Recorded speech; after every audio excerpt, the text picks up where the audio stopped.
देखिए, दुनिया में जितने विद्वान लोग हैं उन्होंने बताया गरीबी से निकलने का तीन ही रास्ता है। तीन ही रास्ता है गरीबी से निकलने का। पहला रास्ता है पढ़ाई। अगर आपका बाल बच्चा बढ़िया पढ़ लिख जाए, पढ़ लिख के नौकरी पा जाए तो आप गरीबी से निकल सकते हैं। दूसरा रास्ता है जमीन। अगर आप पढ़े लिखे नहीं हैं, आपके पास बढ़िया जमीन हो, खेती हो, तो खेती किसानी करके भी आप अपना जीवन सुधार सकते हैं। और तीसरा रास्ता है पैसा, पूंजी।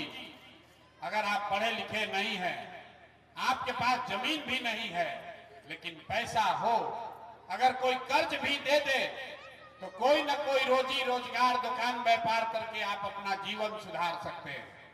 आप बिहार में अपने गांव पंचायत में, जिला में देखिए, यहां रहने वाले ज्यादातर लोगों के पास ये तीनों में तीनों चीज नहीं है।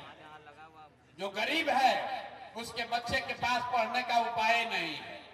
आपका गरीब का बच्चा जाता है सरकारी विद्यालय में, खिचड़ी खाया, घरे चला आया।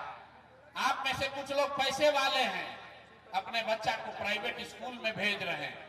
आपके बच्चे को भी नौकरी मिलने वाली नहीं है, क्योंकि आप स्कूल आप भले प्राइवेट में पढ़ा दीजिए, कॉलेज तो उसको सरकारी में ही जाना पड़ेगा। तो जो यहाँ पर सब व्यवस्था है, इसमें स्कूल से खिचड़ी बंट रहा है और कॉलेज से डिग्री बंट रही है, पढ़ाई दोनों में कहीं नहीं हो रहा। तो जब आपका बच्चा पढ़ेगा ही नहीं तो मजदूर नहीं बनेगा तो कलेक्टर बनेगा। लेकिन यहाँ के आदमी को कोई चिंता ही नहीं है। ज्यादातर बच्चों के पास यहाँ पढ़ने की सुविधा नहीं है। ये नेता लोग बड़ा बड़ा दावा करता है। एक आंकड़ा याद रखिए, बिहार में 100 में 13 बच्चे ही 12वीं पास करते हैं।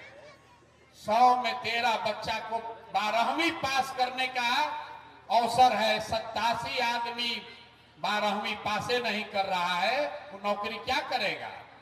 78 साल हो गया और ऐसा नहीं है कि पढ़ाई पर सरकार खर्चा नहीं कर रही है।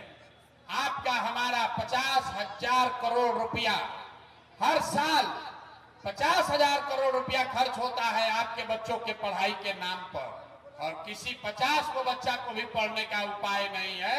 नीचे से लेकर ऊपर तक लूट मचा हुआ। तो यहाँ जितने लोग आप बैठे हैं, ज्यादातर लोगों के बच्चों के पास अपने बच्चों के पढ़ाने की व्यवस्था नहीं है।